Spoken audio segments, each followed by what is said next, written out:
रमजानचा महिना आणि कौसरबागला जर आपण व्हिजिट केली नाही तर नक्की आपण खूप मागा आहोत असं चित्र निघतं। जे खवय्ये आहेत, ज्यांना खायची आवड आहे, वेगवेगळे पदार्थ ज्यांना टेस्ट करायची आवड आहे, ते सर्व त्या कौसरबागमध्ये वेगवेगळ्या ठिकाणी येत असतात।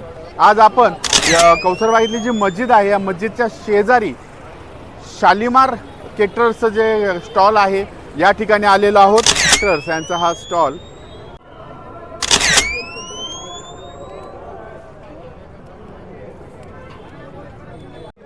Banjara roll, chicken fire kebab, chicken malai kulfi कबाब, चिकन काड़ी गोश्त,